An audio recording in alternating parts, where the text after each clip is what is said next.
This is an Audio Wool original.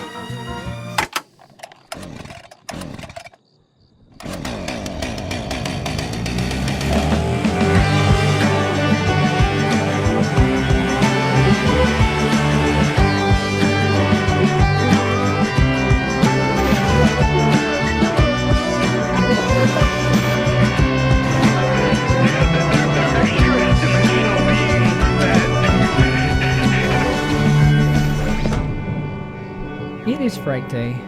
I'm your host, Byron. We're broadcasting live from our compound in a really nice school district in the woods of Montana. And family is a house we all inhabit. Foundations laid long before we arrive, in rooms filled with echoes of joy and heartbreak.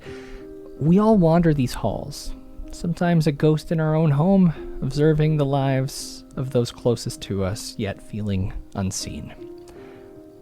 Today, we have the unique opportunity to experience another family through the eyes of a true apparition, but what will their lives show us from this perspective, and what will it reveal? We'll talk about that.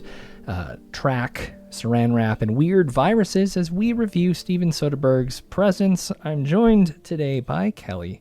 Hello. And Sam can't make it because he's with his favorite child. Yeah, how about that? Woo! Can't wait. Huh, interesting. Big announcement right off the top. I know, Kelly, we just released an episode of Behind the Screams. It was a tough one for you. We finally concluded Monster Madness. Oh, yeah. See, I already blocked it out. the bracket-style competition to determine the best, most significant cryptid in the woods. Well... Uh-oh, now you're having second thoughts? I'm just saying that I don't have a favorite child and that they're both the best, most significant to me. You're not much of a Lucy Lou in this case. No, Here. Lucy Lou was Mean Gus. She was a... Wait, what are you saying? A mean Gus? A Mean Gus. I've never heard that before, Kelly. Maybe that's just a weird thing we say in my family. We've also... Gus?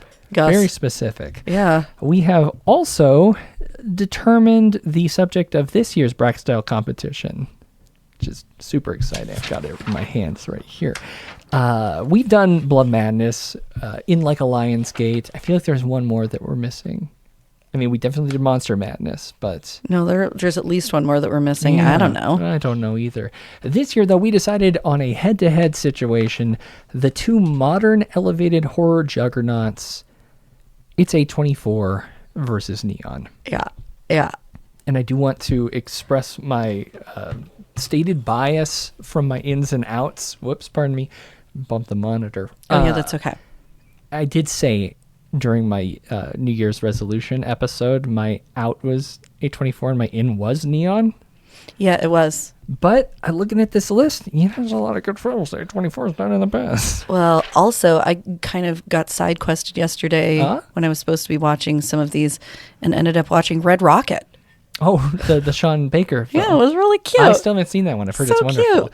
Love Sean. Congratulations so on cute. the Academy Awards. Yeah. Great job. Yeah, you like the Nora, right? Haven't seen it. Oh, you do suck. I know. You are really a bad person. I know. Well, and the funny thing is I didn't even start watching that knowing the connection. And then I was like, who did this? Oh. And also, it looks like Corey is in the chat, which reminds me to say that this is a live show, which is streaming at live.frightday.com or twitch.tv/audiowoolnetwork. What was that? Byron says I'm not supposed to talk to the people in the chat audibly because it makes it not evergreen then. So, no, you can talk to them. I just want you to, if they ask a question, to reference the question, because this is also an audio program as well as a video program, which is available at youtube.com/Frightday. And you don't think I should use that as like a tool to make people go watch the video? Well, no, you can state something, but don't confuse them, because people get confused sometimes. Yeah. I said, 1-833 Fright 9 is our phone number. 1-833-374-4489. Sometimes I forget that number. I wonder why. Call 1-833-374-4489 now to share your paranormal encounters and real-life nightmares, or to talk horror with the hosts. Which you can definitely do. Definitely do. Some people did that this week, but before I wrap that idea up, I do want to say, go to Frightday.com, download the A24 versus Neon bracket so you can play along with us. And that'll be going on for at least a month over at the FrightdaySociety.org. Indeed. And we should probably give away some prizes for folks who get it closest to Probably. how it ends up. But Probably. yeah, we'll determine that pretty soon here. Exciting. Very. Do you want to do calls, or do you want to hear the apology that I forgot to make at the end of last week's episode? Ooh, let's do a call. Okay. Yeah. Okay, yeah. Hi, I was trying to call during the show, but I did poorly. This is Jesse Stillwell. Oh, Jesse. I'm in VR watching your podcast with Felicia and our friend Beth, who doesn't know who you are. Ah. And we're about to start watching Will and Dawn. Oh, it's embarrassing. That's all I wanted to say. Who's Will and Have a good night. Bye-bye. I'll explain briefly. So Jesse has done some writing for Frightday.com Jesse's as well. great. Jesse's a real good guy. Hangs out often in the Discord.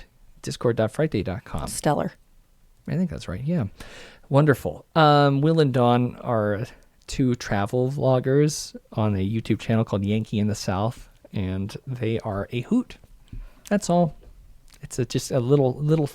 It's how I empty my head at certain points when I need to stop thinking. It's like when I put on some episode of Always Sunny that I'm watching for the 14th time. These guys are like food reviewers in the Gatlinburg area. Okay, does it make you really sad and want the food they're talking about though? No. Because that's one of It's not. No, it's not it that doesn't? kind of thing. Oh no, it's not. No, not okay. that kind of thing. Okay, great. So I guess the apology last week I was doing a ton of apologizing, and I for some reason forgot to say sorry that I considered poisoning our audience. When did you consider? Well, we received an offer from a former sponsor that I probably shouldn't mention. Oh, right. That I did eventually turn down because of my conscience getting in But the way. you were going to. Yeah, after a lot of consideration, I promise that from this point forward to never take money if it's going to physically hurt our listeners. That's a guarantee. Hi. Hey, so speaking of which, Yes. how are things going with getting sponsorships from some of the stuff that I really buy a lot of and could use a Wine? discount on? No, I don't really buy that much wine, but I really, like there are certain facial serums. Okay. There are like Goodwill gift certificates. If we could get sponsored by I don't Goodwill, I don't know if I need facial serums. of course you do. No, I had a We just had this discussion. Of course you do. I had a CEO tell me this week that they thought I looked like I was between 28 and 31 years old. They're just trying to bone you. I don't think they're trying to bone me. I think they are. You think I got myself a baby girl type situation? I think so. I don't think so. I think so. Either way, that would be. I mean, that's great. That's great, but I wouldn't worry about the it's facial flattering, serums. nonetheless, is all I'm Okay, saying. well, sunscreen. You need serums with sunscreen Yeah, at the okay, very sunscreen, least. and- I really could use Goodwill gift certificates. Goodwill. I don't think they give away Goodwill gift certificates. If we advertise for Goodwill, I bet we could get Goodwill gift certificates. we should do it out of the goodwill in our hearts. Everything I'm wearing came from Goodwill. Well, that's kind of nice. I'm a big fan of That's thrift. the way it is most days, though. Thrifting is fun. We got another call. Oh, hi, calls. Hey, so this is Daniel Ware. Hello. So Oh my gosh. hope you are doing great. Long time. Last November, 3 of my boys and I went out camping, and we were pretty far out there. Hold on, really clear wait. night, Is this a true tale? And I think so. Well, then don't play it. Save it for our true tales. No, we do these sometimes I want that. I haven't even heard it. How do I know if I need to save this for a true tale? because we have plenty of other true tales. Okay, let fine. Daniel talk. Fuck. Okay, fine. Gosh, okay. I went down the waterfall, climbed down, rappelled down like 50 feet. Oh, Did you have a belayer? And so I'm sitting there, He's no with his light boys. pollution, and I look up and I see Orion. And, I've seen Orion 100 times, a billion times. I love Orion's constellation. Pause it. But I notice okay. I Okay, do so too. It's a quick great aside. constellation. Yeah. I don't know. I'm sure I talked about this a million years ago, and I'm sorry because I know some of our listeners just get really fucking annoyed when I do this. But Creature, my firstborn, is obsessed with Orion, and specifically obsessed with Betelgeuse, which is, if you don't know, a star in the shoulder of Orion. It's red. May already be dead. I'm not really sure. She asked for a Betelgeuse birthday party, where we actually had a whole birthday party themed around not Michael Keaton, but the star Betelgeuse. Sure. And it was maybe my favorite birthday party I've ever had for one of my girls. Based on a We're star. really big on Orion too. Sorry. No, there's no reason to be sorry. Carry on. I'm also a fan of that constellation. Yeah. Back to the call. That like right near the sword, like the belt, there was two, maybe three floating, very far off lights. And at first I was like, okay, that can't be an airplane. It's definitely not like a tower because there's no towers out here. I was like, it's not a jet, the satellites, but it was moving down, right, left, up, just kept moving that way, but staying decently within the Orion constellation. And look, I have very weird views, I guess. I don't think aliens are that smart. I think they can get here. I think they're very good at getting here. I don't think that they know everything else, like weapons or sociology or psychology or even medicine. So they might not even be good at driving those things. But yeah, it was very weird. I sat there for a while trying to explain it. I was sober. I was sitting down there. I wasn't that tired, but very weird. I don't typically see that. 3 years ago I saw something, but it happened. It did not stop for the amount of time that I stayed down there. Yeah, very weird. Anyway, love y'all. Hope your day's fantastic. Oh, love you too, Daniel. I appreciate y'all and everything you do. Oh, you're just the best. Bye. Okay, that's an amazing story. Also, I would love to hear more of. I'm really interested in hearing these alternate theories about UFOs these days because, Byron, I get pretty stuck in my way of like, no, I'm sure this is what it is. Yeah. There have been a lot of things that have poked their way into my brain about like, well, what about this? And they're wooing. Well, they're wooing. Some of them are wooey. Some of them are not wooey. But they're all really helpful, and I think collectively are forming a kind of a more coherent idea in my own head. So I'd love to. I'd love to hear more. Yeah, and I'm sure we're going to be talking a lot about that kind of stuff coming up in the next couple months because of Contact in the Desert. We just got a great list of folks that we're looking to talk to, and Corey just shared with us that there is somebody on his kid's soccer team named Orion, and I am asking Corey if Byron would type this for me. Please, he can hear you. Get a biography. Literally listening to the show. But he is listening. Okay, please get a biography of the parents for me. I want to know more about these parents. Great. And AB in the chat also said bless you after that little sneeze. I was actually conversing with somebody about that the other day. I am like very big on saying bless you. Actually, I do the full bless you, but I'm obviously not religious. We've discussed this, but like it is like a hardcore manner thing to me. Really? But then I got to thinking, I wonder if people are like offended by that sometimes. I am. I don't love it. You don't love it? What would you prefer? Gesundheit, of course. Doesn't that mean bless you? I don't know. I just think Doesn't that mean bless you in German? Listen, I don't know. I'm looking it up. All right. Well, you don't need to, but so poison people and then apologize. That's good. Great. I guess it's time for us to, open up the doors because these DVDs. Nope, it means health. See? So Gesundheit. You like that better? I like that better. Okay. These DVD copies of Sex, Lies, and Videotape aren't going to put themselves away. I've never seen that. Isn't that weird? Me either, which is wild. Wow, that was wild. It's time for Staff Picks. They say so much, but they never tell you if it's any good. Werewolf movie with P.T.'s mom in it. The Howling, horror, straight ahead. Oh boy, here we are in the VS, the video store, Kelly. Very exciting. Yes. How have things been for you?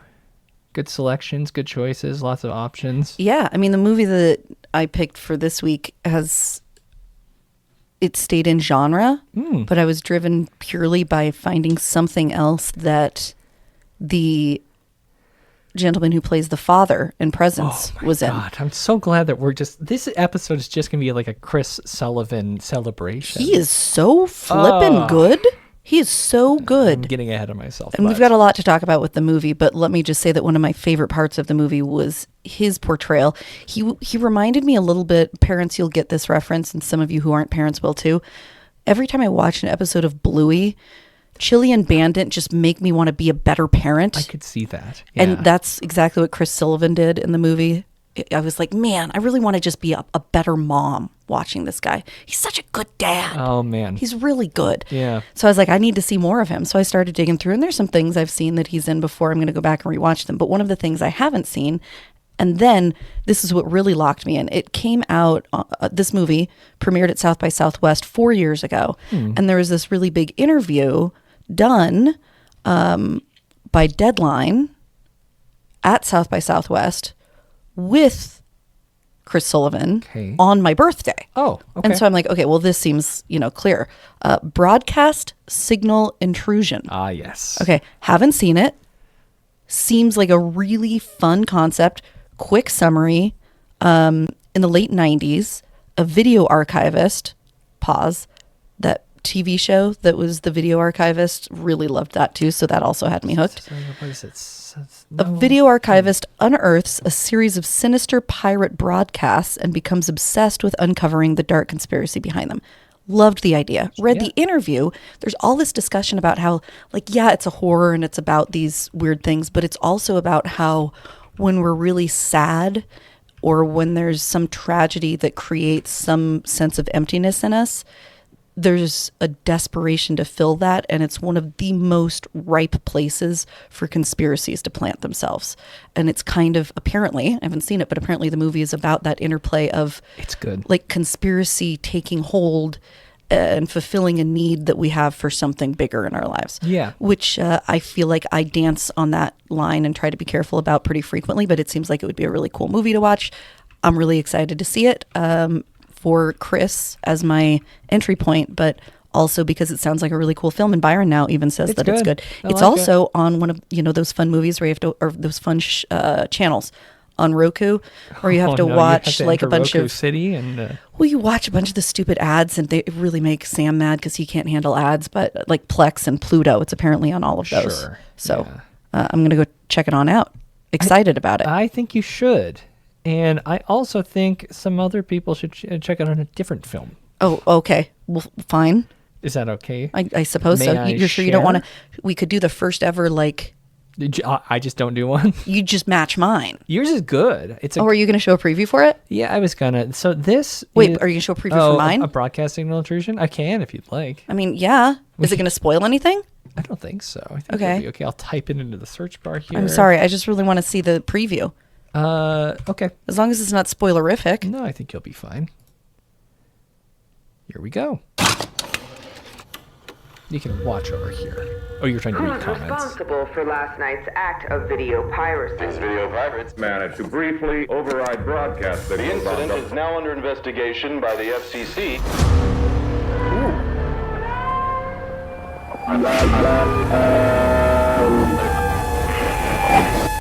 What was that? That is no concern of yours. What do you know about this? The Sally Sparks incident? Only the creepiest unsolved mystery hack of all time? Fuck. 15 years later and they still never caught the hackers who pulled it off. Broadcast intrusions are a rare cultural phenomenon. In both intrusions, a woman went missing just prior to the signal being hijacked. Why are you so curious about this? I need to know why. You are out of your depth, my friend. This is very much a Kelly film. You think the tapes are trying to tell you something? They are. You're not going to find it, though.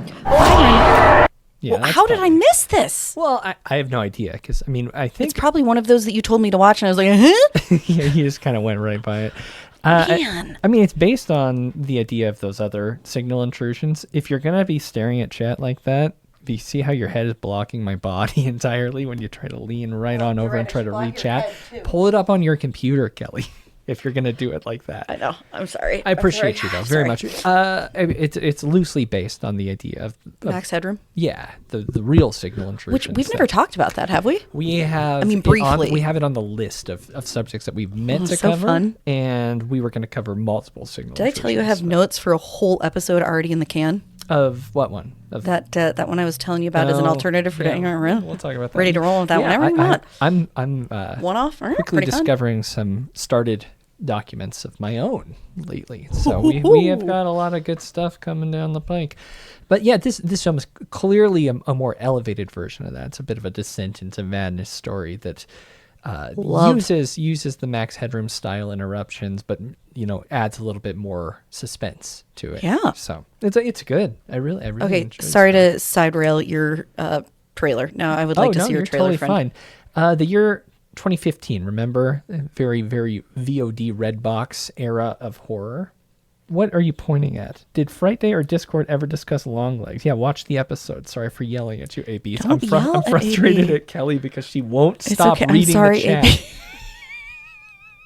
There's a time where you respond. I have good news. What's that? I have good news. Tell me. So, Byron, do you remember when my brain used to work at least a little better? Yeah. Okay. Yeah, clearly. Okay. Years ago. Okay. So there is a new study that was done by Yale. Okay. About like really like intense long COVID brain fog. Yeah. Okay. Yeah. And it's a pairing of medicine that might help with it. And I haven't ever taken these medicines. Okay. And I ran it last night and there are no contraindications with any of the others I take. So when I see our psychiatrist this coming week, I'm going to ask for it. And I'm really hopeful. I am too. I'm really hopeful. Because you can't juggle 2 things or 3 things at once. I might notice a question in the chat and say, hey, maybe in 5 minutes when I'm not in the middle of introducing a segment. And I really can't. Then I would go refer back to the question. The only thing that I can hopefully mollify you with is as frustrating as it is for you. I'm perpetually enraged by it. Yeah. And I do understand and I appreciate you and I appreciate I'm very sorry. I appreciate the chat. Thanks, AB. I didn't mean to yell at AB, it's a good episode. You should listen to it. Appreciate it. It's a good episode. It's a good one. Also, I want to talk about the year 2015 when 2 guys that we talked about not too long ago, Brian Woods and Scott Beck, released a film called Nightlight. All of these are things that I have no recollection of. You don't remember Nightlight? I don't remember talking about them recently. I don't remember who they are. All right, well, I don't remember Nightlight. They're the directors of Heretic. Wait. Let's do this thing. Oh. What happens if you don't get to your flashlight in time? I don't know. That's never happened before. Yeah, it's good, Nia. No. That's the worst game I've ever seen. Seems kind of fun. Outrunning a train? Come on. How much further are we going? You can see dead bodies just lying at the bottom of the crest. We blindfold you, count to 100. I think this is stupid. And then you try and find Everything about this is terrifying. These are all bad ideas. It's a little game called Nightlight. See, there's an upside down cross. Spirit comes part of the woods. Everything here is haunted. What if I can't find you? Just scream Nightlight. Scared me. Nightlight. Byron, may I make a bold suggestion? Yes, what's that? Since I've never seen this and since we haven't done We'll it in a stop while. right there.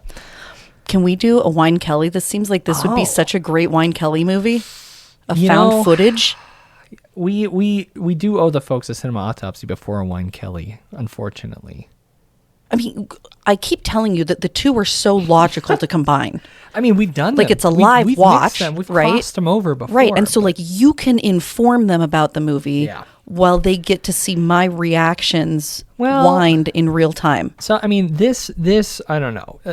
Undeterred by news of a classmate's recent suicide, 5 teens gather. Hold on, that's immediately after a classmate's suicide? Yeah, 5 teens gather. Sociopaths. We're breeding sociopaths, well, folks. back then, maybe, in a dark and legendarily haunted woodland for an evening of scary fun, and they awaken a demonic presence that seizes upon their deepest fears. So, I recall fond memories of this, but also at the same time, I wrote a review at Frightday.com in 2015, and I didn't seem like I really liked it. I said, nothing works out when losers try to hang with the cool kids. Jesus. Especially when it involves flashlight being games so rude? in a haunted woods known to be the final destination for troubled teens. Seems like you're on a high horse there is what it sounds like. It gets worse. As a man nearing his 30s, oof. That hit way harder than I... Damn. Okay. The real horror is the possibility of such awful youths existing. However, it is nice to see that there is the possibility... Wait. It is nice to see that kids having fun in the out of doors without cell phones lighting up their faces. What am I? What was I? Well, maybe. So you're getting better as I'm getting worse. Maybe you're like vampiring. Maybe I died Are you vampiring? I'm a vampire. My mental capacities? Yeah, Nightlight suffers from the rare problem of having too many endings. If they relied a little more on story, this could have been something next level. Instead, I'm forced to take this as just another passive found footage flick. P.S. This trend of ghostly cameramen needs to chill. Tonight we're talking about presents, which is going to be... I mean, it sounds very much like something I could have written today. So I really do think there's like a slow burn Freaky Friday situation going on. Maybe, yeah. We're merging, but we passed and we're swapping. Yeah. Okay. Yeah. Well, the thing is, like, in looking back on this, I really like I like this kind of ambitious, interesting so we're twist on found footage. Cinema Autopsy Wine Kelly. No, we're not. I'm committing. I'm committing. Oh God, I'm committing. You're raising. I'll give you a high five, but I was like raising my hand, just telling people that I'm committing. The thing is, like, Nightlight is a unique film, not just because of like when it came out, but also because of the POV horror in general, which is different than found footage. You know, this comes from the perspective of persons, their eye line, not a camera necessarily, at least to my recollection. I mean, the camera has always been somebody's point of view. Yeah, but there's a difference when there's a separation, even if it's small, to have the camera be the thing rather than like from the pure perspective. Okay, so you're telling me this movie, it's just, there's no camera. To my knowledge, yeah. Oh, interesting. Yeah. Okay. But, well, it'll be fun to watch that in real time while I'm drinking and listening to your fun facts that you're providing to our listeners. Well, I just don't know how many fun facts we're going to have for a film like this. Well, I can get you a bunch ahead of time. I don't think you could. This is a very it's not very well known and not very highly regarded. Which will make it much more valuable. However, for fun facts. Quick point out, Derek Munger's You Are Not Here is clearly a POV horror film that we've covered on the show before. And I'm pointing this out selfishly also because I'm the distributor of the VHS version of the film, which you can buy at Quiet Neighbor. You are? Help. Yeah. Like the distributor? Yeah, I mean, I bet I have a copy of it here. How do you become the distributor for something? I reached out to Derek Munger and we struck a little deal. Wow. Derek's a good pal, and I definitely announced this on the show many times. Like, I have no doubt about it. Fuck. Okay. You Are Not Alone is a wonderful film. I do remember the movie. Does that make you feel any better? Well, it does, but then I also financially invested in the release of it on VHS. Good investment. And we played it Everybody as part buy of it. Frightday, remember? Everyone buy it. You don't remember watching it in its entirety? Everyone buy it. Wow, great. Okay, well, the one thing I also want to point out is that I hated Paranormal Activity when I first saw it. Which is kind of wild. I was part of the third audience ever to see it. I was in one of those theaters where they were using the promotional videos of like people such a naysayer being freaked, you know, like they would use those in the commercials. And for some reason I hated it then. I don't hate that film now. I think I maybe just didn't like ghosts at the moment back then, but I don't know. Nightlight, brisk, worth watching if you're a Woods and Beck completionist. Go check it out. And I guess we're watching it with Kelly drunk for some reason. Yes, because it'd be fun. I haven't been able to do a wine Kelly in so long. You can just drink without recording it, you know? No, because that's sad. Corey says 90 minutes of nightlight facts. Like physically, like actual nightlights. That could be. Oh, that actually would be spectacular. That might be where we wind up, but yeah. Where we wind up. All right, I gotta end this quickly. Just a quick reminder, the FrightdaySociety.org. Go there and you get access to a ton of extra stuff, including our A24 versus Neon Bracket competition. It's going to be going on. Whoopee. The first 10 episodes, which we might be doing something kind of interesting with one of those episodes coming up soon, trying something to really expose just how old we are. I love exposing how old I am. We were just having this discussion. Yes, we were. Bonus episodes of Kelly's Cryptids, Conspiracies, Byron Sewer Corner, Toast to Toast PM with Wine Kelly. I think there's 3 of them up right now. I can't remember. That's sad. We need so many more of those. Cinema, Autopsy, all kinds of stuff. The FrightdaySociety.org. And it's a great way to help us, support us on our travels, which we're going to be doing a lot more of. This summer, we're going to be going to Contact in the Desert. I'm going to announce. Well, it's May. Is it May? And it is currently March? Yeah, so it's not really this. I mean, it's before summer that we're going. Oh, I see what you're saying. Yes, yeah. I'm just doing calculations in my head. Is it Fright 10 or Frightday 10 is the promo code? Oh, no. Frightday 10. Frightday 10. Try both of them just to be safe. Why not? Though. And go hang out with us there. We're gonna be busy, but we're also gonna be spending some time in the pool. Have we played the trailer for Contact in the Desert? I don't think we have. We should play the trailer for it. It's in that email. Okay. I guess I can do that. But also, Kelly, are you excited? Are you this just came out an hour ago. Let's take a peek at this. This is I am very, very excited. We're lining up some conversations right now. I love Contact in the Desert. You know, I think of it sort of like There's the Linda. UFO Woodstock. I like Contact in the Desert. Whitley. The legends of ufology are here. George The real Miller, action Walton. is the activity and conversation that happens behind the scenes. They network with each other That's in me. the restaurant, in the bar, in the We need spaces. cards. Contact in the Desert isn't just a conference, it's a community. Wow. Okay, so fun story. Sam is tearing it up in prep for this. Oh, really? He is like going through an audiobook a day. Like I love that guy. He just finished Nick Pope's. Sure. He's doing Elizondo's today. Like he is gonna be rip roaring and ready. I am very excited. However, very few people are going to get this. Adam Curry is one of the people that's there. When I looked at him, I had to convince myself it wasn't Andrea Bocelli's son. He looks so much like Andrea Bocelli's son who sings with him.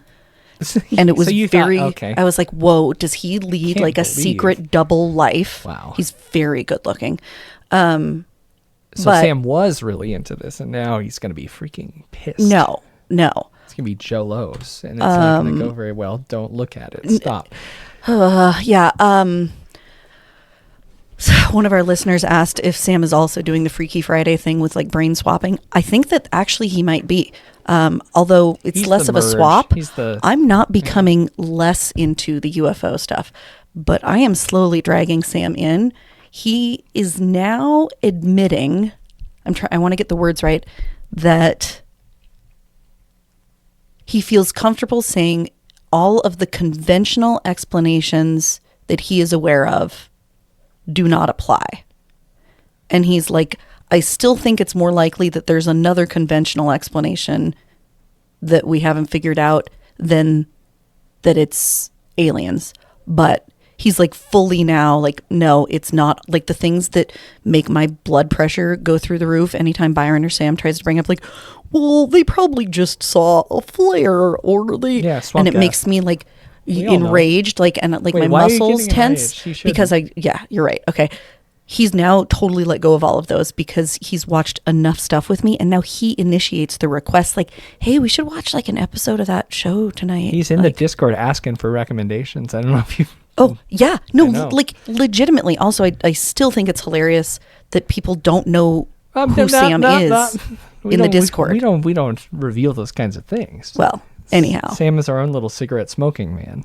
He, I guess, is. That's where he is. And eventually he will solo be hosting this podcast as we both merge and then And then we can't do anything. Well, we're relieved, you know? We become like one with the universe. I just think that then once Sam the and Puck universe and is Creech done step with in? our physical vessels, we get to rest. Do we? Yes, we fall away. I've seen no indication that that's coming for At me. some point, we will be gone. But also, it is time for We us should talk about it. to discuss our favorite children as we review presents. Just found a really cool nightlight, one that's shaped like a moth.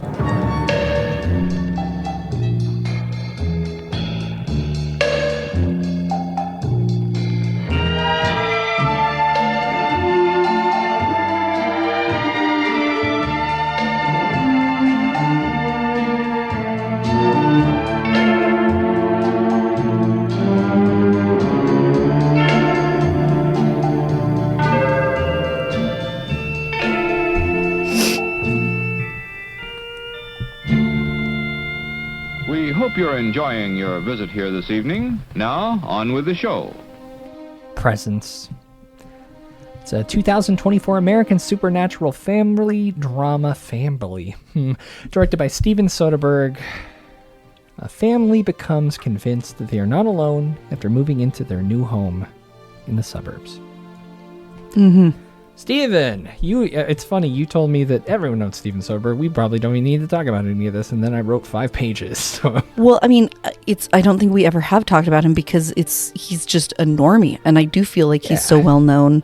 But also, now that he's done a couple of these genre flicks, we may as well. Probably should. Born January 14th, 1963, Atlanta, Georgia, and he was raised in Baton Rouge, Louisiana, which I've never been to. I did go to Atlanta recently, though. It's a lot of fun. Atlanta's in Georgia. I know. Baton Rouge is in Louisiana. Yeah, interesting. Okay, they're next to each other ish, right? I've traveled a lot. I just have not ever been to the southeastern side of the United States. Fair. Hoping to change that soon. Interesting. So he skipped that whole film school thing and moved to Hollywood right after high school to pursue entertainment, of course, directly working as a freelance editor and director. His big breakthrough came when he was 26. When he debuted a feature film called Sex, Lies, and Videotape. Well, he made some music videos before then. Well, which ones, do you know? For Yes. For the rock and roll band from Yes. the 80s, Yes?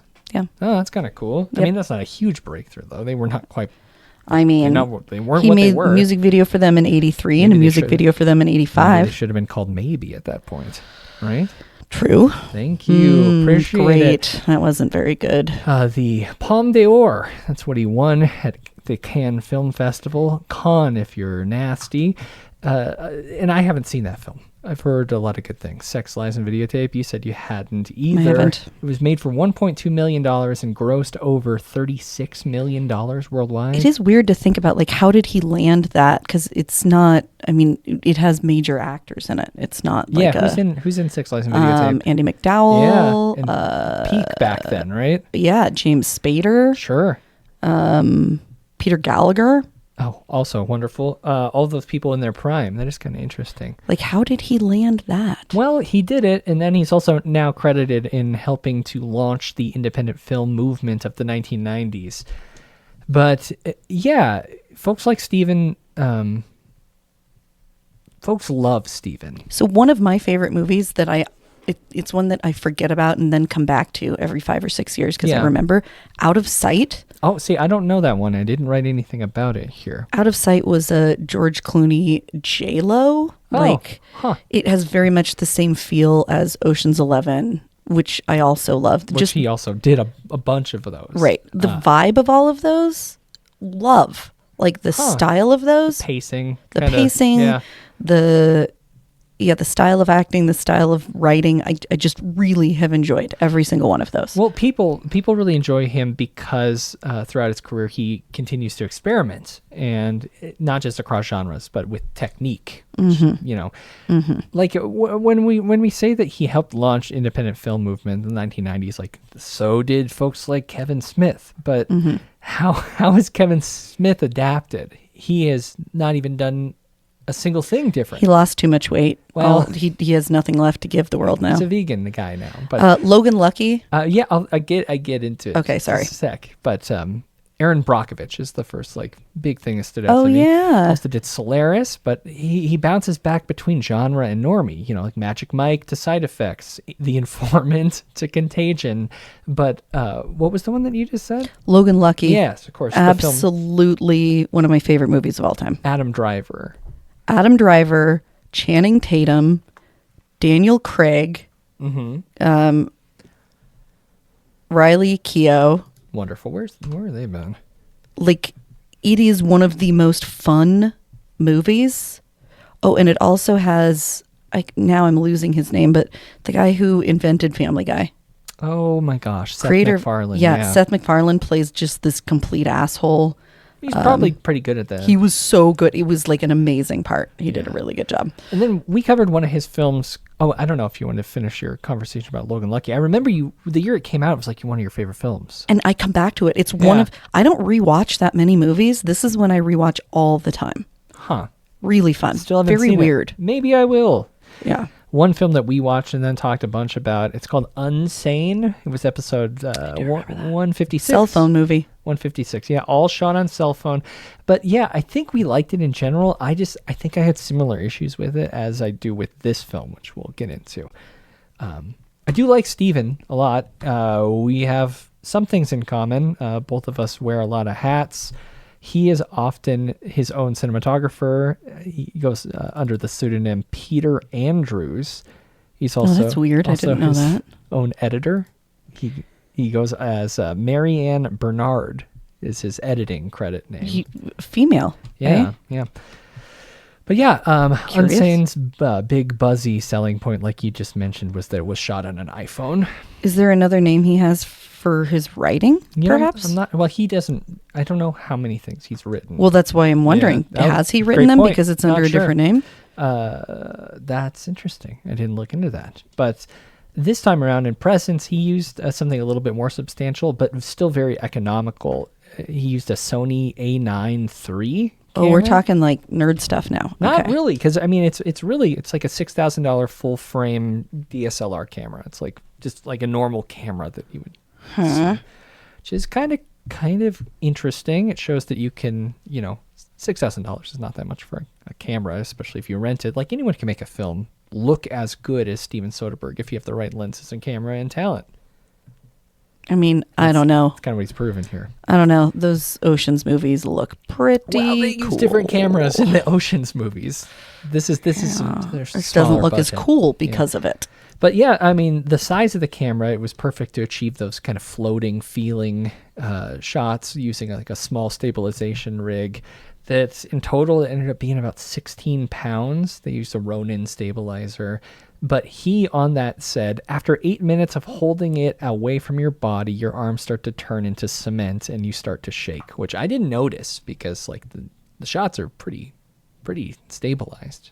Yeah, I didn't notice that either. And if you're going to do that, maybe like do like big arm workouts for like a month ahead of time, right? Yeah. Maybe go on a jog with the stabilizer every day. Feels obvious. If you're going to be a cinematographer, lean in. I'm not going to give him too much. Do you know the movie he just recently released, Black Bag? Oh, shit. I didn't know he did Black Bag. Yeah, with Daniel Craig, right?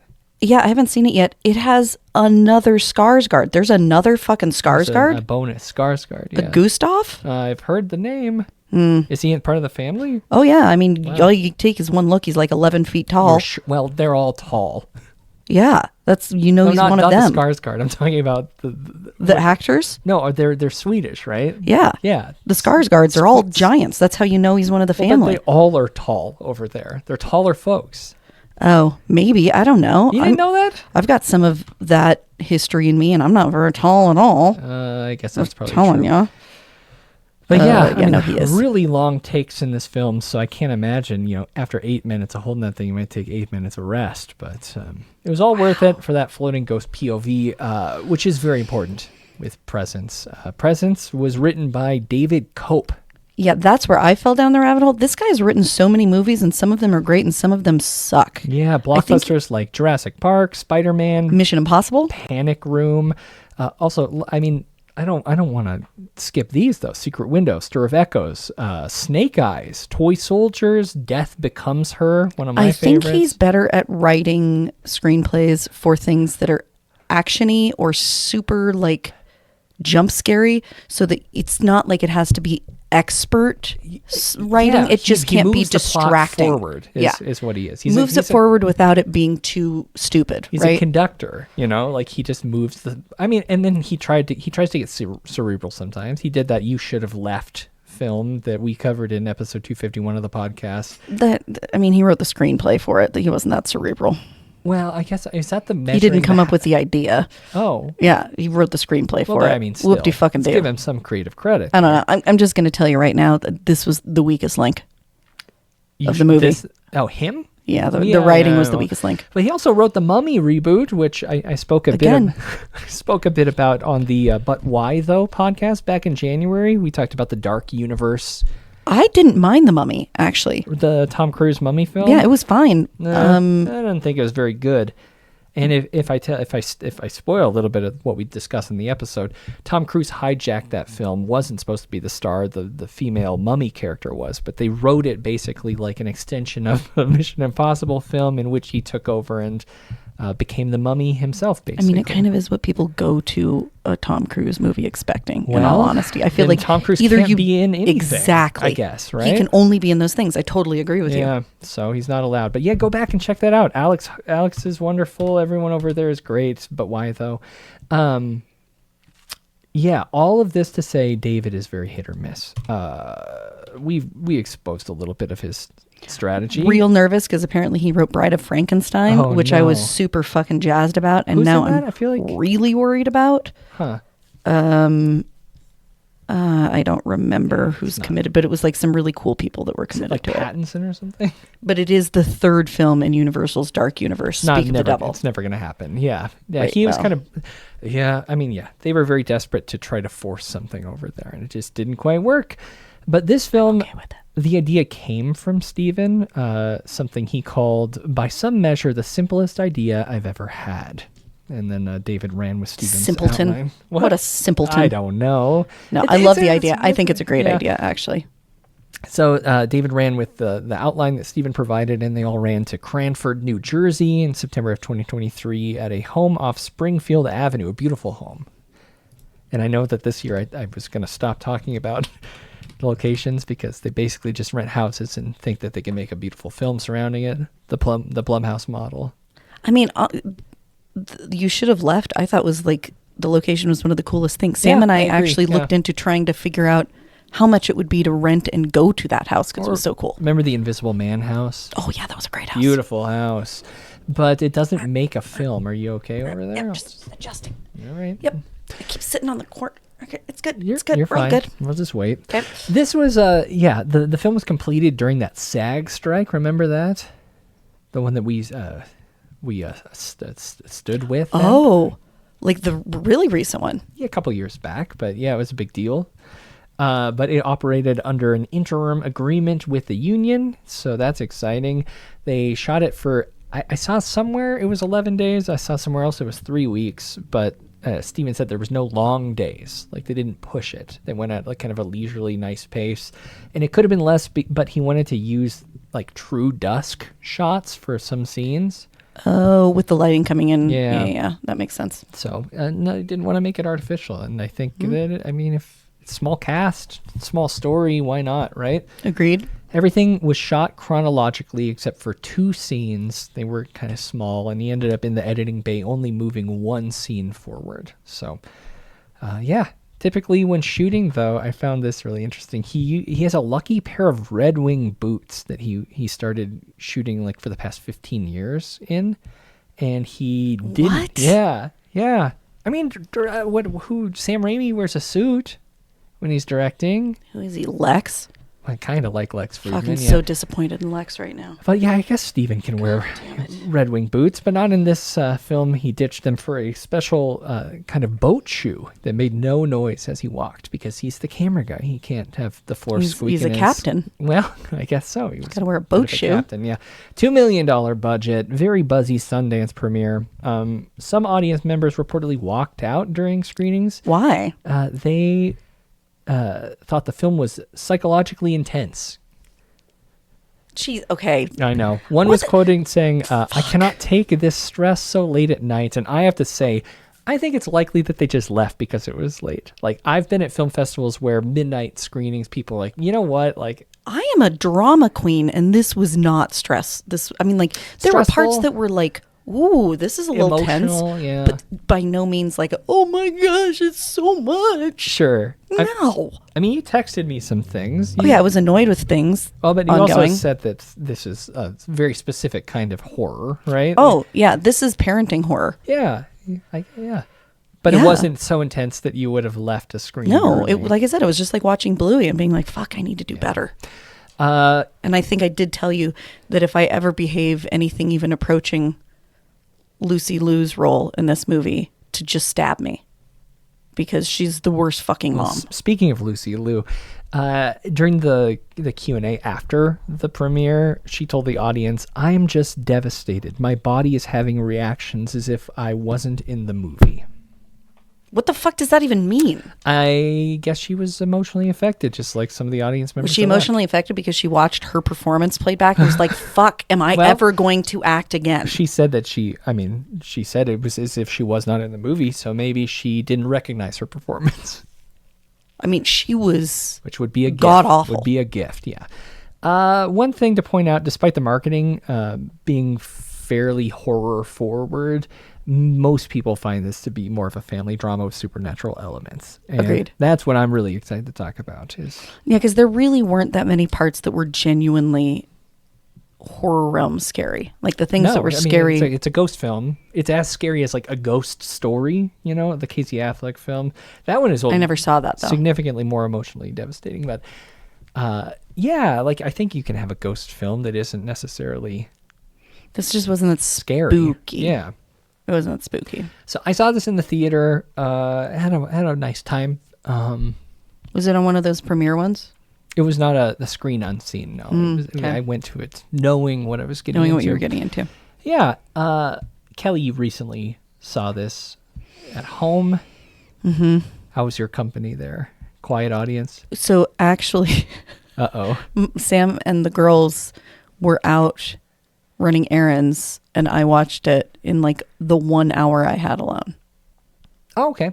Yeah. I liked Corey's comment. I don't want to jump over this, though. He said, in going back to people leaving the screening at Sundance. Yeah.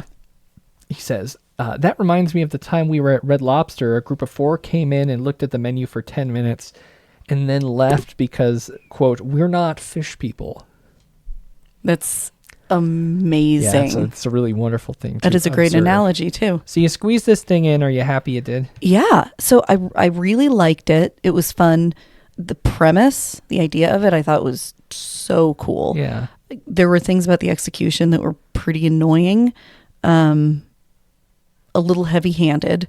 And again, as we hinted at earlier, the performance of the dad, Chris Sullivan, he was the reason that I didn't give up on giving a shit about the family. Yeah, it's tough because the opening really worked for me. I mean, we start with this Julia Fox real estate agent that you didn't know was Julia Fox. No, I had no idea. It's kind of interesting, Kelly. I mean, it's very me. It sounds like. Yeah, but she opens the door as the film opens, and the family comes in. And right from the beginning, we were at the POV of this apparition, this ghost, a presence. Yes.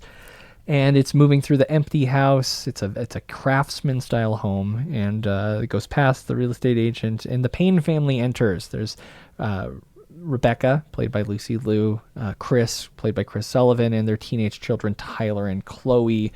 And the thing that I think is really cool is immediately we are given this really long shot, which most of the film is these minutes long shots, these snapshots of this family's life, and it's really a cool way to tell a story, but also immediately we're given a little bit of the dynamic of the family. We're shown their relationship without it being an exposition dump.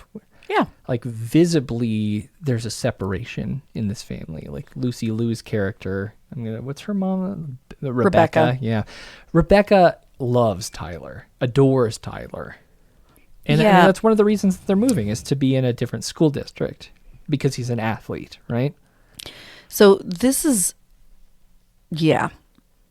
she does, and immediately it struck a chord with me, both as a parent, but the other thing, and this is where sometimes my other weird life comes into play, all day, every day, I'm dealing with the family dynamics of teenagers and their parents. Yeah. That's the world I live in. Well, welcome back to it. And because I watch so many things where parents are either well-intentioned and screwing up, or just complete morons, or wow, this is working really well. I'm insanely over-judgmental about parenting. I've sat through many conversations with you where you are expressing serious concern and crossing lines. Well, so that's the other thing is it ends up being way more intense than it should be, because when you're helping a family navigate this crazy, and broken college application process, you end up dealing with a ton of emotions. And you also see things like, oh, I worked with this other kid. Like, we work with siblings all the time. We'll work with one sibling and then we'll work with the next one. And I will see situations like this where they totally didn't give a shit where the first kid went. Yeah. And then the second kid, suddenly they're like, oh my gosh, it's the most important thing in the prodigy. world. Yeah. And it's one of the parenting issues that I have the least empathy for, when a parent is so obviously kinder and more supportive of one child than another. Like, it's inexcusable in my mind. Especially if one of the children needs more attention. Like Chloe, her friend, is it Nadia? Is that right? Mm-hmm. Just died of a drug overdose. And there's a fun conversation between the husband and wife at some point where Rebecca's saying she just needs time. Yeah. So basically in that conversation, Chris, the dad, who is, he's expressing serious concern for his daughter. Right. He's saying two dead kids in 2 months. And she's withdrawing, and he's noticing like all of the things that a good parent notices. Should we get a new psychiatrist? Right. Do we need to change medicine, or like we need to be doing something, clearly. Yeah, but on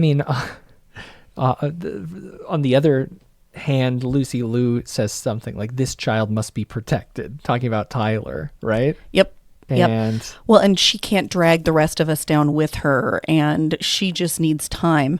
And the dad points out, isn't it a coincidence that all of the things you ever suggest doing for her involve us doing nothing? Yeah.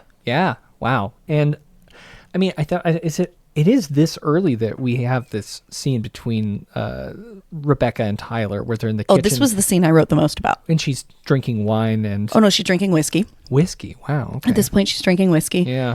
And basically, the upshot of the conversation was, I only love you.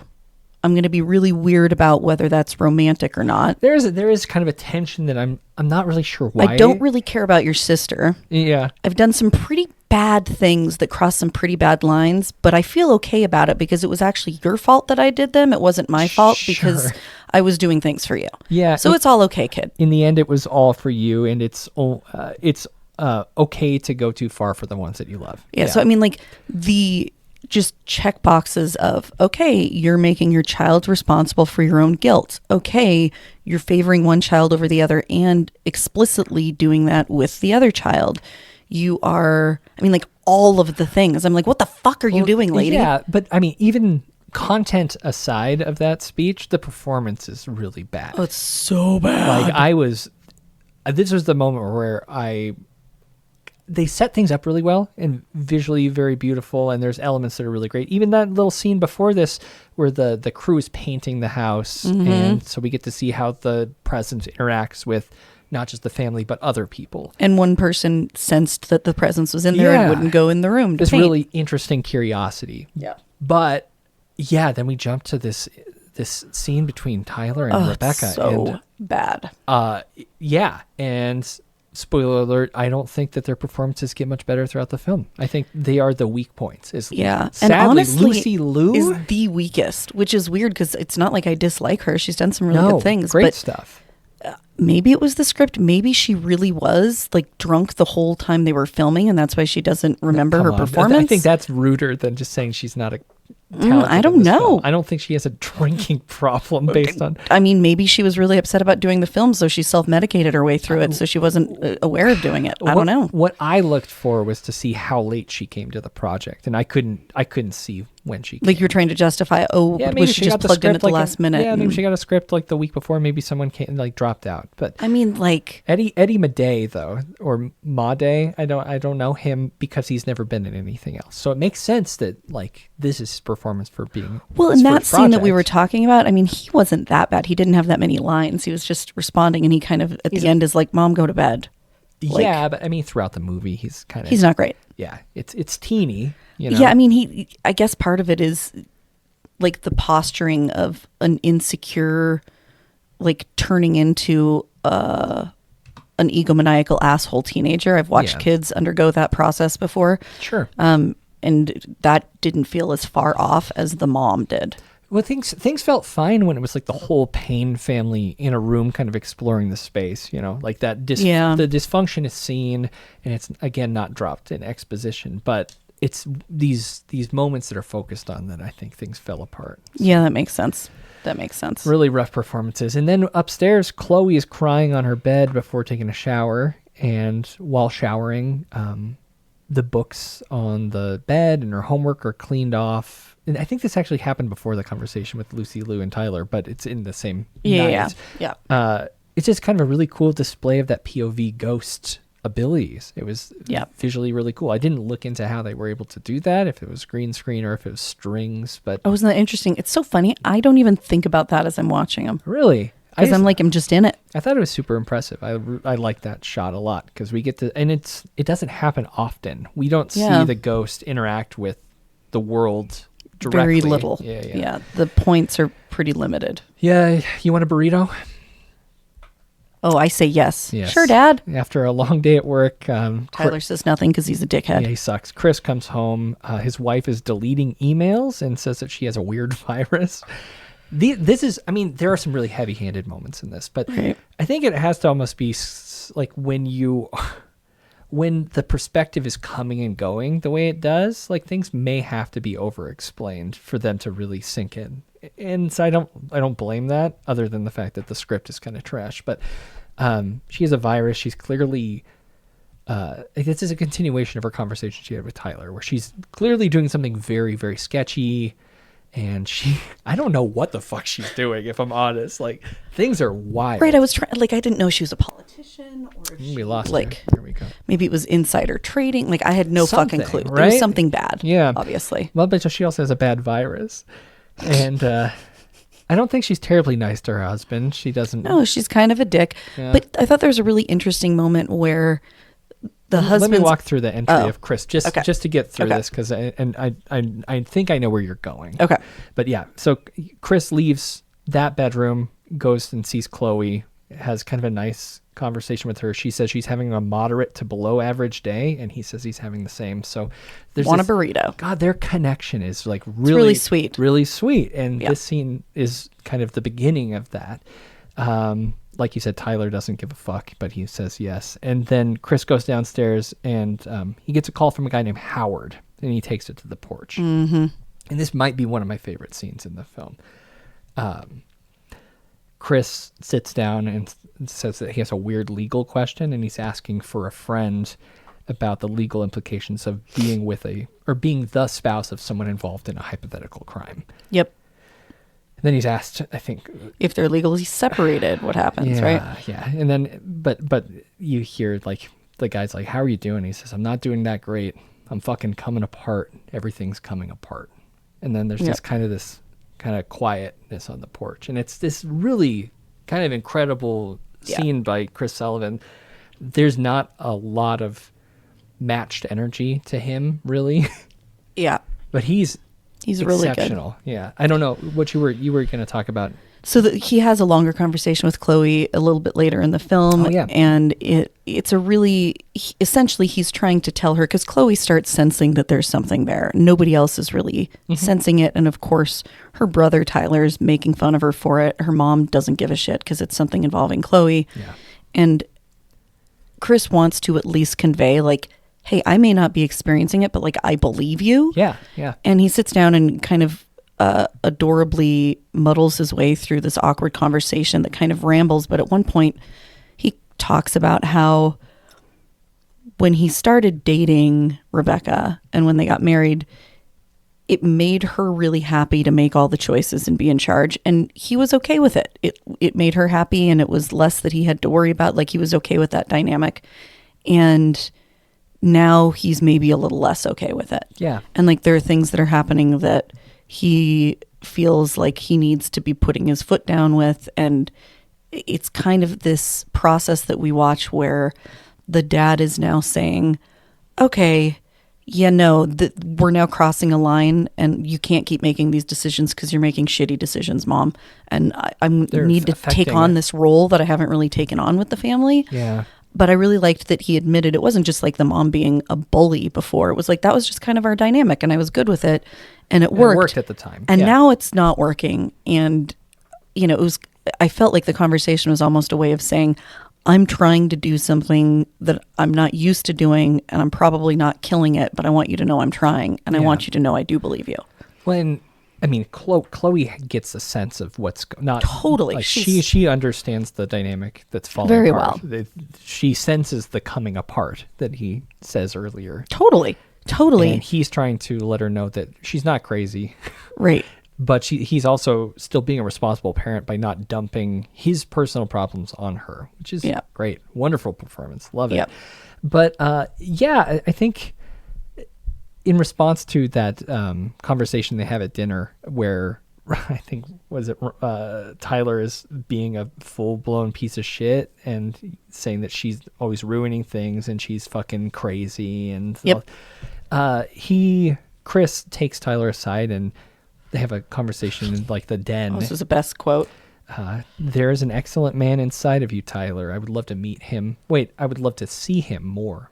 No, I'd love to see him soon. Oh, there we go. That's what it is. Yeah. Yep. Wonderful. It was really good fatherly burn. It was such a good line. In fact, I wonder if it was an improv line from Chris Sullivan and not from the actual scriptwriter. I don't know. I'm just guessing. That's a great guess. Because it was so much better than a lot of the other stuff. But yeah, I think the conversation you had though about with Chloe between Chris, he has her back in this. Like there is mystery in this world. And he's curious about it, just like she is. And, right. And he's leaving that door open for them to explore. But yeah, at the same time, Tyler is like bragging about revenge porning a girl. And his mom is like loving this story. Right. Like so, and again, like I see exactly these dynamics all the time. And so it bothers me even more. Oh, God. It's just like people being shitty as kids and parents not parenting. Yep. Yeah. Yep. Well, the ghost responds at certain moments of increased emotional intensity, and this is one of those cases where the spirit kind of goes wild and trashes. It's clearly really upset with what Tyler did. Trashes Tyler's room? Tyler's room completely trashes it. And it forces the family to the porch, and it kind of forces them into a situation where they have to address whatever this could be. Yep. Bring in a medium at some point. Yeah. How do you feel about the medium? I liked the medium because I thought that it was, I don't know, it's a little bit of what I feel like has been my weird fixation recently, which is people who are reliable in one area and worth listening to aren't necessarily going to be perfect in all other areas. Yeah. And so like this woman comes in and is talking about what she sees and what the spirit is in the house. And of course the mom dismisses it and thinks she's fucking crazy. And then her husband pulls Chris into the next room and is very obviously asking for money for her coming to do it. It's like when you take picture with Elmo at Times Square and they say it's for donations. Right. But like also, I don't know, if this woman is doing something like that, why shouldn't she be paid for it? Well, and it's just... Didn't he say like she has to take time off work because of the toll it takes to Right. commune? It was like, but it felt scammy. You know what I mean? Bit, yeah. And I liked the dynamic of, like they aren't totally on the up and up, but does that mean that what she's saying is totally bullshit? And it's like the stupid old saying, throwing the baby out with the bathwater. Like, I find this to be true basically in everything in life. You can't wait for an unimpeachable person to trust information about something because those people basically don't exist.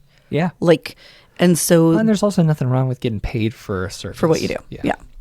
One thing I do want to point out, because you said you're never going to let your kids have a door on their bedroom. Yeah. No doors. Let's talk a little bit about Ryan.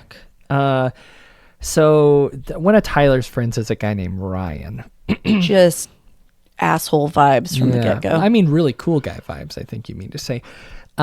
There's a moment where they both come, I guess they get closer, Chloe and Ryan, and they come home from school during one of these little blips that were shown through the eyes of the ghost. And we learn that in this scene, I think it was implied, but we get confirmation that Chloe's best friend was one of the kids that died of an overdose. And we also, again, learn how how fucking cool Ryan is.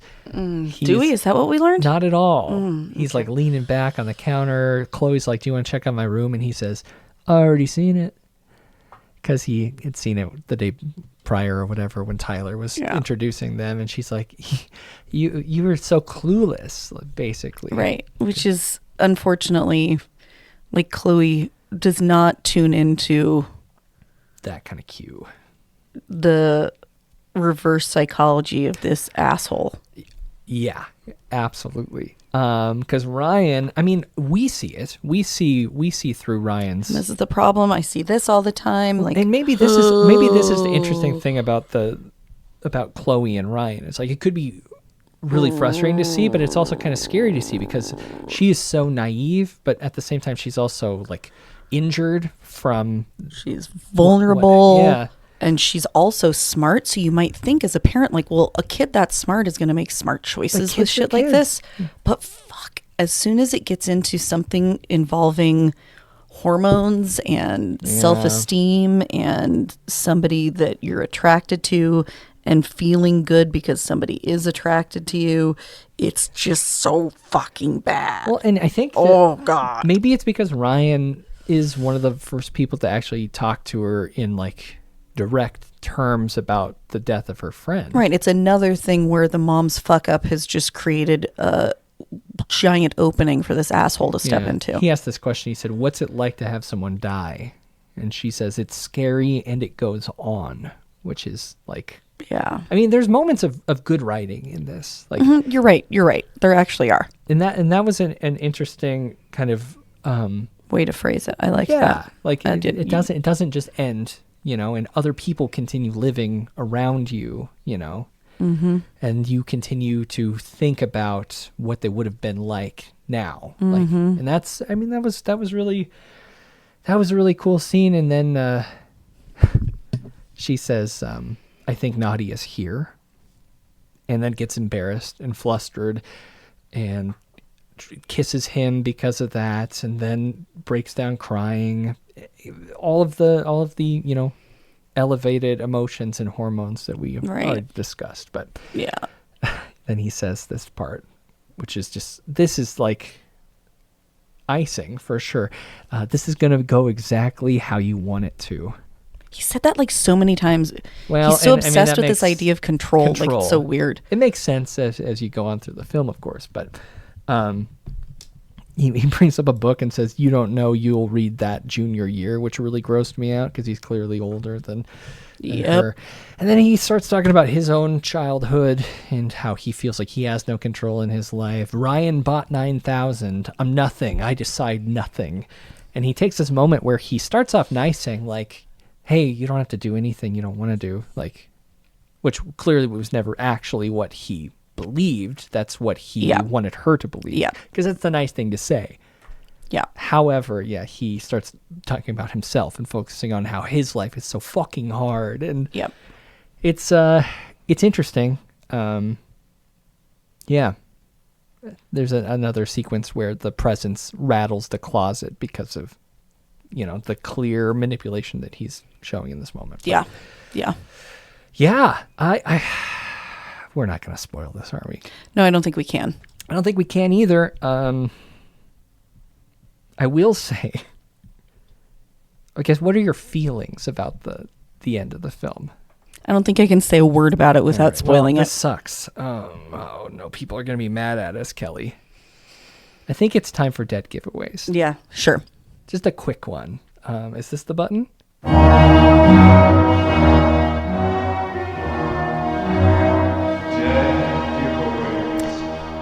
This is the point in the show where we spoil parts of a film. We're going to be quick. We're going to be brief. But if you want to watch it before we talk about it, pause now and do so. It's available now on VOD.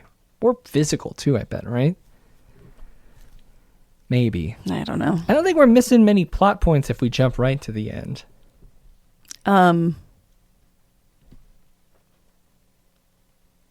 investigating, I think the riff between Chris and his wife Rebecca is a little bit more clear. Like, the separation between the families And he actually announces they're ready to go out of town for the weekend. And he says to her, like, hey, I was considering leaving, but I'm here with you. Yeah. I'm sticking it out. You got to freaking talk to me. And I thought that was really cool. Yet another nice conversation with him. They leave. Ryan comes over to hang out with Chloe. With Chloe, and drugs Tyler. He does drug Tyler, yes. And goes upstairs, and we see, like, at this point, we know he's up to no good. This guy's cool as hell. And Chloe's when he comes upstairs, Chloe's like, I changed my mind. I don't want to hook up again. Well, and he tells Chloe that he drugged Tyler, right? Like, right. He says that. Right. Because he the whole time was like, oh, I'll take care of Tyler. So that we can have time together. Yeah. And you want to roll your eyes again? I didn't get it on video. Like, it's so Chloe drinks the orange juice that obviously has also been drugged. And she starts to kind of pass out. And as she's like fading out of consciousness. This is after the ghost trying to intervene and get rid of the orange juice, right? Once. Yeah. The ghost did that once earlier. You asked me that. You asked me why. Right. I was like, what the fuck was the powder? What you see, like, well, because what was confusing, the first time he gave it to him, they had just had sex. Yeah. And then he like puts powder. I'm like, what the fuck is like. Do you think he was going to do it then? Yeah, I do. You think so? I do. He got interrupted. So you find out that like he pulls out a piece of pipe, and inside it's like maybe an 8-inch piece of pipe. I think it was less than that. Oh. And inside the pipe is saran wrap. I think it was pretty small. I mean, it was like, I was paying really close attention. Yeah? It was it's like been 8 a while inches. Since I've seen this. So, And it had like a little roll of saran wrap, and he talks about like being in control kind of whispers in her ear, taking control back of like he gets to choose whether she lives or dies. She's blah blah blah, and how great at this it is. Point. Yeah. And he puts saran wrap over her mouth and then lifts it off, and it's just like obviously like this weird erotic thing for him. You find out that he had killed these other 2 girls that they hadn't OD'd, and slowly you see the ghost like trying to wake Tyler up downstairs, like a cute little dog trying to wake his owner up to go fix something. And then Tyler charges up the stairs, and instead of just pulling the guy away from his sister, he screams, "Get away from my sister," aims straight for the window. I don't know if it's an aiming and thing. Tackles with enough force to propel them both out the window and die. Yeah. And so at that point, to me, it's very clear that, oh, that's who was trying this whole time. It was Tyler's ghost in like this time loop thing. It wasn't Nadia. It wasn't Nadia. It was Tyler's ghost, because Tyler's like, look at what a douchebag I was. I'm sorry I was such a douchebag. But then what do you got? They didn't just let us sit with that idea. Yeah. At the end, there's this obscenely heavy-handed scene where they're moving out because clearly they can't stay in this house. Lucy Lou's clearly still a raging bitch to her daughter, even though now it's the only one that she has left. Yeah, so she really has to invest in this one, yeah. And Lucy Lou's the last one to leave the house, and she walks over and looks in the mirror, and she sees Tyler in the mirror, and she does this is like it ionized mirror, ionized glass. What was it? Nice mirror, old mirror, 100 years old. Yeah, it was some kind of glass that's slightly different. I can't remember. However, in the reflection, there's Tyler. Yeah, she screams, "My boy!" like falls down, and Chloe's like there to try and help her. Anyhow, the fact that they had to like make it so you shouldn't press on your eyes like that. They're gonna get damaged. No, it's better to press on the top of them. You don't want to press underneath them. Okay, well, I'd be worried for you. No, I'm good. You don't sound good. You sound upset. It was very frustrating because I thought the premise was so cool that there was this time loop, and it was her brother that was trying to protect her, even though he wasn't dead yet, because time is a flat circle. Of course, right? Yeah. And to end it the way they did with just like in case you didn't get it, here's what was happening. Yeah. I hated it. And to end it then with like one of Lucy Liu's worst acting moments in a movie where it was all poorly acted by her to begin with was just a really sad note to leave it on. Yeah, the taste in the mouth. And then I started spinning down like what the fuck was he doing sitting in her closet watching her have sex? That's fucking Totally. creepy. Yeah, if you revisit this, That's fucking weird. There's a lot of really interesting things that he does. What was going on with those autopsies? Shouldn't an autopsy look different between somebody suffocating and somebody ODing? Like, shouldn't there be a difference between those I don't think things? you understand. When you overdose from drugs, it's because you stop breathing. Yeah. But it's because there's a dose strong enough in your system to make you stop breathing. Make your lungs, paralyzed. Right. And clearly it wasn't enough for any of these 3 girls to make them stop breathing because they were all still like, well, maybe their it was close functions enough. were maybe. I mean, I feel like it's really hard to determine. And I don't know because the forensic stuff, I don't know. Yeah, it's really hard to determine how much of a drug affects a person. Because it is very different from person to person. Yeah, I mean, that's one of those arguments you get into with George Floyd's fentanyl use. Like a lot of people who really like Derek Chauvin, the kneeler, they say that he had a lethal dose of fentanyl in his system. It wasn't lethal for him. What killed George Floyd. I guess you shouldn't beat the shit out of somebody you're arresting so that it's always a really clear, bright line what they died from. Yeah, maybe don't do that instead. Don't affect someone's maybe don't create a situation where it has to be called into question then. But you see what I'm saying? When someone says lethal dose, that doesn't necessarily mean lethal. For everybody. Yeah, there's well, I know and really like the physics of pushing both of them out the window was just fucking dumb. It's an interesting idea, and I mean, this Ryan villain character, to me, it felt more like something from like an early mid 2000s like WB series. This is like a I bought it because again. But you see how he's like a silly, almost like. He's like too evil, beyond evil kind of character. See, the way I looked at it is he's propelled by like the most juvenile, sophomoric, like shortcomings in his own personal life. And that's given him what he needs to feel like the world owes him something. And I see this. Oh, you see, so this is real for you. I mean, you heard me talk last year about a kid I worked with that I was legitimately terrified this was the road he was on. Yeah, I do recall that. Yeah. But I mean, it's kind of like a comically weird. Like he's over the top. Yeah, and I kind of bought it. I thought it was kind of fun. Before our final thoughts, highs and lows, as above, so below. I'll be quick. Below Lucy Liu, above Chris. Yeah. Mine are similar, just slightly more specific. My below was the final scene with Lucy Liu crumbling, my boy. Sure. Yeah. And my above was the conversation between Chris and his daughter where he's trying to explain to her that he believes her. Yeah, that was great. Nice, sweet moments. It was a good movie. I'm really glad I watched it. It's a unique idea. It was like A+ concept and B- to C+ execution. I give it like a 6.9. Okay. 6.9 stained glass windows that kind of look like they're a reference to Beauty and the Beast, but I was never quite sure. Sure. I was going to let you go without giving it a metric. That's interesting. Yeah, like I said, there's something nostalgic about this film that I really, really appreciated. And of course, the technical aspects are outstanding. I think Steven did a great job. It looks great. It sounds great. And it had some moments of real, like, human tension, which I thought was really cool.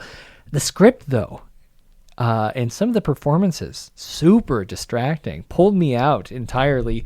And you can't do that when you're... Please don't do that. Well, Please yeah, don't do I'd that. prefer if you didn't do Please that. don't. When you're building a film out of long takes and snapshots of this family's life, like, you have a lot of choices, but also you can't stumble in the middle of those choices. It just doesn't work.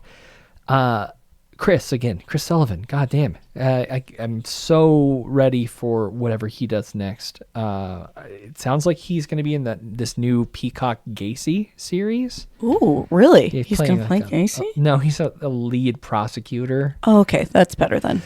But yeah, I think I'm really excited. Did you watch This Is Us?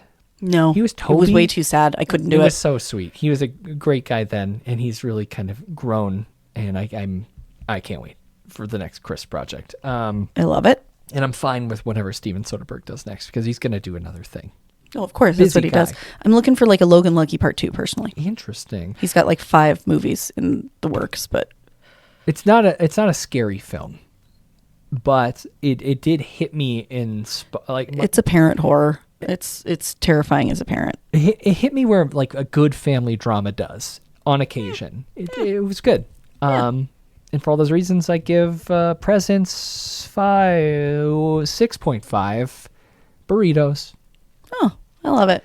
And those are our thoughts on Presence, which again is available now on VOD physically. Go buy it, check it out. And once you have, let us know what you think. Reach out to us on social media at Frightday on Blue Sky, Frightday on X, the Everything app. Contact at Frightday.com is our email address. We could have a conversation about this film in the Discord server, discord.frightday.com. Goodbye to the Facebook group. For sure. I just don't like that broccoli-haired, big white T-shirt wearing Mark Zuckerberg. So are we doing away with Instagram too? I still like that. Okay, but it's the same. You do know it's the same, right? I'm okay, aware. I'm just like clarifying. Just want to make sure you understand. Very aware. Okay.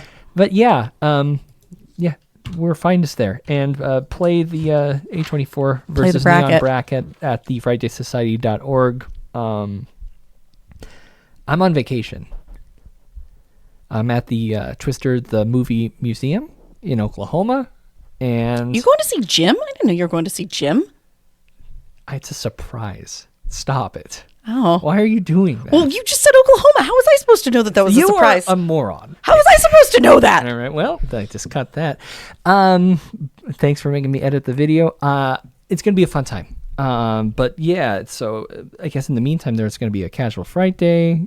And I don't know what we're doing after that, but Kelly and I we're going to be doing some writing in the next few weeks. It'll be fun and exciting. Yeah, JFK documents. You're going through all 80,000 pages of those. I mean, I actually did go through a lot of them. That's exciting, Kelly. Until next time, where are you going to be? Learning more about Jim Jones' history with the CIA. That's kind of cool. And I will be again at the Twister the Movie Museum, having a wonderful time. A lot of time in a museum. Yeah, well, that's okay. I will find my way around. But yeah. Wonderful time hanging out on this week, this midday Friday record with you, Kelly. It was lovely. I will hopefully return soon. I hope you do. With Wrangler jeans and we drop in dust and following storms. Don't get Wranglers. But until then, I'm Byron. Oh, man. Yeah. I'm Kelly. And I'm requesting for you to stay present. Yeah, stay present. And stay scared. Bye, everybody.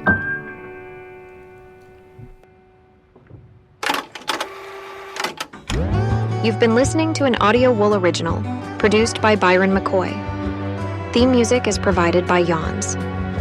For more programs like this, visit audiowool.co.